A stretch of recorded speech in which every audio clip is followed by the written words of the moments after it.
तीर्थंकर परमात्मा की प्रतिमा पर जहांगीर का नाम कैसे, जानने के लिए बने रहिए इस वीडियो के अंत तक। धर्म प्रेमी संदेश मैगजीन के माध्यम से परम पूज्य गणिवर्य श्री धैर्य सुंदर विजय जी महाराज साहब ने यह अद्भुत जानकारी दी है। आगरा शहर को पूरे विश्व में ताजमहल के कारण पहचाना जाता है। जैन धर्मियों के लिए ये भूमि परम पूज्य जगत गुरु आचार्य भगवान श्रीमद विजय हीर विजय सुरेश्वर जी महाराज साहब के चातुर्मास से पवित्र होने से अति महत्वपूर्ण और ऐतिहासिक है। जगत गुरु हीर विजय सूर्य जी महाराज साहब ने अति क्रूर बादशाह अकबर को अपने वचन और जीवन से अहिंसक बनाया था। अकबर बादशाह को जैन धर्म एवं जगत गुरु हीर विजय सूर्य जी महाराज साहब की पहचान चंपा श्राविका के कारण हुई थी। आमतौर पर चंपा श्राविका की घटना दिल्ली से जोड़ी गई है, लेकिन वो घटना फतेहपुर सिकरी आगरा की है और जगत गुरु हीर विजय सूर्य जी महाराज साहब भी सर्वप्रथम बार अकबर बादशाह को फतेहपुर सिकरी आगरा में ही मिले थे। आगरा शहर में 450 वर्ष से भी अधिक प्राचीन जिनालय अपनी भव्यता लिए खड़े हैं, लेकिन हम अम्यूजमेंट पार्क से कहाँ ऊपर आते हैं। खैर, यहाँ के ताजमहल को और उसके इतिहास को तो सभी लोग जानते हैं, लेकिन यहाँ के प्राचीन जैन मंदिर के भव्य इतिहास के बारे में शायद बहुत कम लोगों को पता होगा। शायद जैन लोगों को भी पता नहीं होगा। ये इतिहास किसी अजूबे से कम नहीं है और इसीलिए ये इतिहास हम सभी को अवश्य जानना चाहिए। रोशन मोहल्ला जगत गुरु हीर विजय सूर्य जी महाराज साहब से अकबर बादशाह काफी प्रभावित हुआ था। श्री शांति चंद्र जी उपाध्याय द्वारा रचित कृपा रस कोश ग्रंथ में अकबर बादशाह द्वारा इस मंदिर संबंधित फरमान का उल्लेख मिलता है। ऐसा कहा जाता है कि शाहजहां की बेटी रोशन आरा भी जैन धर्म से प्रभावित थी। उसने प्रतिदिन श्री चिंतामणि पार्श्वनाथ भगवान के दर्शन करने का नियम लिया था। बादशाह की बेटी रोशन आरा वहां रोजाना दर्शन करने आती थी, इसीलिए उस मोहल्ले का नाम रोशन मोहल्ला हुआ। हम जैन लोगों को ये सोचना चाहिए कि एक अन्य धर्म की लड़की ऐसा नियम ले सकती है, तो हम क्यों नहीं। श्री शीतलनाथ जी चिंतामणि पार्श्वनाथ जिनालय रोशन मोहल्ला में अत्यंत प्रभावक एवं चमत्कारी श्री शीतलनाथ भगवान की प्रतिमा है। ऐसा कहा जाता है कि करीब 270 वर्ष पूर्व ये प्रतिमा जब मस्जिद की खुदाई में निकली, तब जैन संप्रदाय के लोग वहां पहुंचे और प्रतिमा की मांग की। एक और वर्ग वहां आकर अधिकार जताने लगा। उस समय के मजिस्ट्रेट ने समाधान निकाला कि जिस वर्ग के लोग भगवान की प्रतिमा को उठा सकेंगे, उस संप्रदाय की मूर्ति घोषित की जाएगी। अन्य वर्ग के लोगों ने भगवान को उठाने के लिए काफी प्रयत्न किए, लेकिन भगवान नहीं उठे। उस समय जैन गुरु भगवंत ने मूर्ति पर वासक्षेप किया और जैन श्रावकों ने जैसे ही हाथ लगाया, प्रभु उठ गए। मूर्ति जैन श्वेतांबर संप्रदाय की घोषित हुई। ये चमत्कार देखकर सभी को ऐसा लगा कि प्रभु जी इसी मंदिर में ही विराजमान होना चाहते थे। कई वर्ष बीतने के पश्चात आगरा नगर के सुप्रसिद्ध श्रावक छुट्टन लाल जी चौरड़िया, जो जौहरी थे, उन्होंने श्री शीतलनाथ भगवान की अत्यंत भव्य देहरी का निर्माण करवाया और इस देहरी में जबरदस्त कारीगरी की गई है, जो ताजमहल की कारीगरी को मात देती है।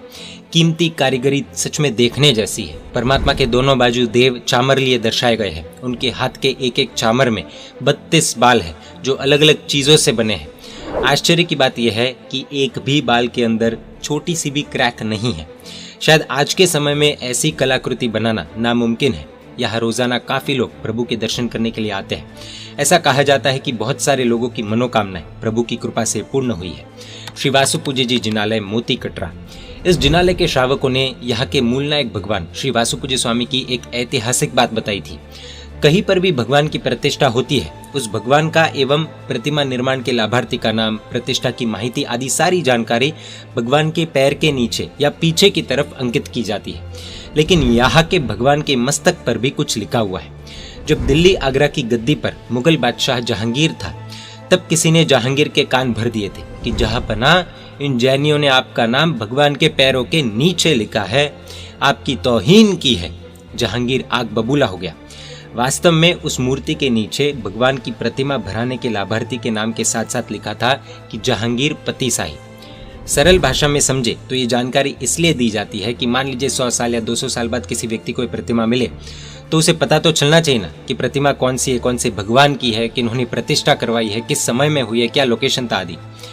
जैन संघ को बादशाह के क्रोध का पता लग गया। तब उन्होंने तुरंत ही शिल्पी को बुलाकर भगवान के मस्तक पर जहांगीर पति शाही लिखवा दिया। जब जहांगीर परमात्मा की मूर्ति को तोड़ने आया, तो उसे दिखाई दिया कि उसका नाम तो परमात्मा की प्रतिमा के मस्तक पर लिखा है और ये सुनकर उसका गुस्सा शांत हो गया। उस समय प्रभु की प्रतिमा को बचाने के लिए दूसरा कोई रास्ता नहीं था। इसे कहते हैं जिन शासन का अनेकांतवाद। भगवान की मूर्ति को बिछाने के लिए जहांगीर का नाम परमात्मा की प्रतिमा के ऊपर लिख दिया गया। श्री गौड़ी पार्श्वनाथ जिनालय, मोती कटरा। अत्यंत चमत्कारी और मनोहर ऐसी गौड़ी पार्श्वनाथ परमात्मा की प्रतिमा संघ को भूगर्भ से मिली। प्रतिमा पर उल्लेख है कि प्रतिमा की अंजन शलाका आगरा किले के अंदर जहांगीर के समय में हुई थी। आश्चर्य लगेगा कि मुस्लिम बादशाह की नाक के नीचे उसी के महल में अंजन शलाका कैसे? उस समय जैन धर्म के द्वेषी लोगों ने बादशाह जहांगीर को बोला कि इन जैनों की प्रतिमा में कुछ नहीं होता। ये सुनकर उसने सभी प्रतिमाओं को तोड़ने का फरमान दिया। आगरा संघ बहुत चिंतित हुआ। आगरा संघ की विनंती पर तब महान आचार्य श्री कल्याण सागर सूरी जी आकाशगामिनी विद्या से जहांगीर को प्रतिबोध देने आगरा पधारे। उन्होंने एक प्रतिमा से जहांगीर को धर्म लाभ दिलवाया। फिर बादशाह को यकीन हो गया कि जिन प्रतिमा अत्यंत प्रभावशाली होती है। उस समय श्री कल्याण सागर सूरी जी महाराज साहब ने आगरा किले में 450 से ज्यादा प्रतिमा का अंजन विधान किया और कुंवरपाल सोनपाल लोढ़ा जो जहांगीर के खास थे, उन्होंने आज तक की सबसे बड़ी संघ यात्रा निकाली। गौड़ी पार्श्वनाथ की प्रतिमा उन्हीं प्रतिमा में से एक है। अमूर्ति पूजक जैन संप्रदाय के एक साधु सुबह सुबह में अपना मुंह बांधकर छुपाते हुए यहाँ आते थे और प्रभु के दर्शन करके अपने स्थान पर वापस चले जाते थे। यह सिलसिला कई दिनों तक चलता रहा। एक दिन एक श्रावक ने यह देख लिया। कुछ दिनों के बाद उसने साधु भगवान को रोककर विनय पूर्वक पूछा कि साहिब जी, आप इस तरह से छिप छिप कर क्यों आते हैं? प्रभु के दर्शन तो सभी के लिए है। आप बेझिझक पधारिए और दर्शन कीजिए। जब प्रभु से प्रीत है, लगाव है, तो डरना क्यों? संत ने श्रावक से कहा कि हमारा समाज तो आप जानते ही है ना, मैं तो खुलेआम आने के लिए तैयार हूँ, लेकिन एक शर्त है। श्रावक ने पूछा कि साहिब जी कैसी शर्त? संत ने गंभीरता और वीरता से जवाब दिया कि आप यदि भगवान के मूल नायक जिनाले बनाने का पक्का करो तो आज ही मैं मूर्ति पूजा वाला पंथ अपनाने के लिए तैयार हूँ। जिनाले तैयार करने का कार्य शुरू हुआ और वो साधु भगवंत श्वेतांबर मूर्ति पूजक संप्रदाय के साधु बन गए। उनका नाम था परम पूज्य मुनिराज श्री रणधीर विजय जी महाराज साहब। क्या प्रभु के दर्शन किए बिना हमारा रूटीन शुरू होता है? सोचने जैसा है। वर्तमान में गौड़ी पार्श्वनाथ जिनालय का जीर्णोद्धार कार्य शुरू होना है। श्री नेमीनाथ जी एवं केसरिया नाथ जी जिनालय पूज्य रणधीर विजय जी महाराज साहब की प्रेरणा से ये जिनालय बने। वर्तमान में इन्हें अजैन लोगों ने कब्जा कर लिया है। नेमिनाथ प्रभु की मनोहर श्वेत वर्ण की प्रतिमा के केवल दर्शन कर सकते हैं। श्री विहरमान सुर प्रभु जी गृह जिनालय विश्व में एकमात्र विहरमान तीर्थंकर सुरप्रभ स्वामी का जिनालय।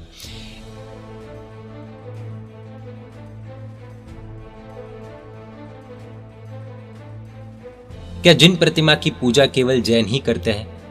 अकबर का प्रसिद्ध दरबारी अब्दुल फजल अपनी पुस्तक आईने अकबरी में लिखता है कि एक बार जब उसके घर में बेटी का जन्म हुआ, उस समय के बड़े बड़े ब्राह्मण ज्योतिषियों ने उसे बताया कि उसकी बेटी मूल नक्षत्र में जन्मी है और उपाय के रूप में बताया गया कि अपनी बेटी को यमुना में बहा दे, वरना उसका सारा वैभव खत्म हो जाएगा। हताश होकर अब्दुल फजल एक बार आचार्य श्री हीर विजय सूरी जी महाराज साहब के दर्शन करने पहुंचे। उपाश्रय के अंदर उसे पूज्य शांति चंद्र जी एवं पूज्य भानुचंद्र जी मुनि भगवंत मिले। उसने मुनि भगवंतों को अपनी समस्या बताई। तब दोनों विद्वान साधु भगवंत ने उसे आश्वासन दिया कि अगर वो सप्त व्यसन यानी कि 7 व्यसनों का त्याग करे तो वे उसकी समस्या का निवारण कर सकते हैं। मरता क्या न करता।